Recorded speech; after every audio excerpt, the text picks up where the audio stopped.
Hey guys, my name is Sherner, and this is my biomechanics video presentation. Um, as you can see from that little clip, I chose to do mine over the recent injury of Kylian Mbappe.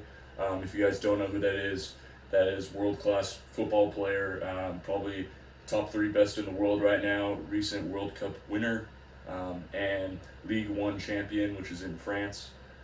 He a couple days ago um, tore his ligament and sprained his ankle in a French division match before the Champions League. So I just wanted to look at it through a biomechanical perspective and kind of walk you guys through it.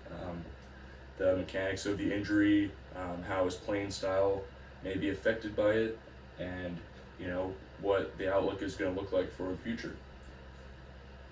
So what happened is I showed you guys this clip. The defender, who ironically is his teammate on the French national team, who they just won a World Cup together, so I wasn't sure why he would go for such a nasty tackle.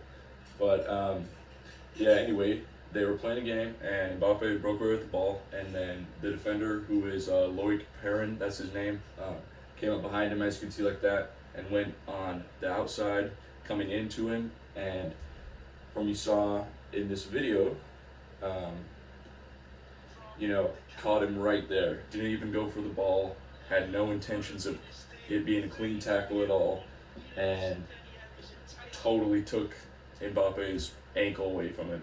So that's what happened. So moving down on my little whiteboard here, we talk about the injury mechanism. So recently, PSG just came out with a diagnosis of Mbappe's injury, and what happened was it was a lateral ankle sprain caused by the inversion of the ankle. So that's when the ankle, instead of going this way, goes that way. So you can tell right here, I drew this little diagram of a foot, and so your ankle has three big ligaments. It has your posterior fibular ligament, your cruciate fibular ligament, and then your anterior talofibular ligament. So, and that one is the one right on top here.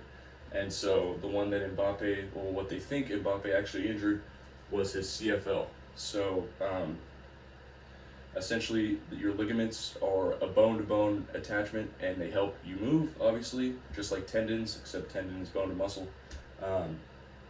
So yeah, ligaments, bone to bone.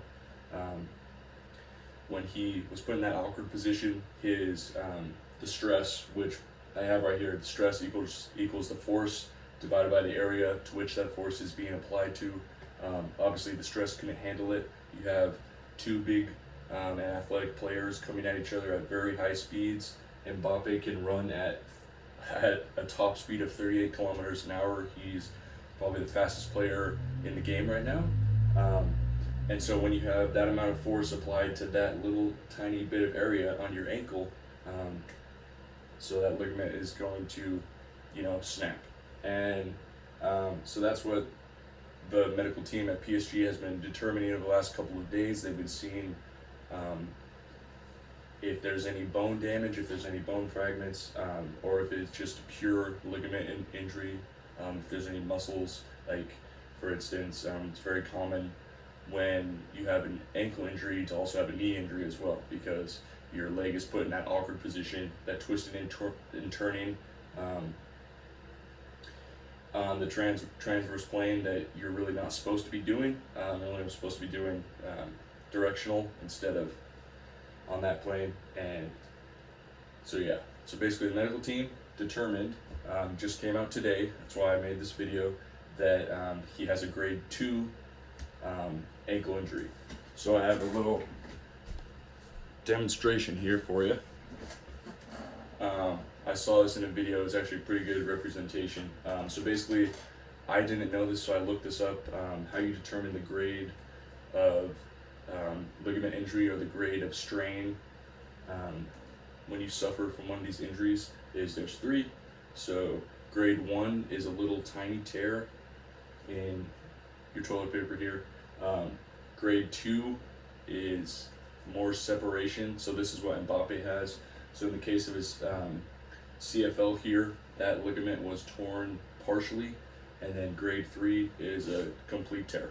So luckily he avoided the grade 3, which is obviously the most severe one and the hardest road to recovery.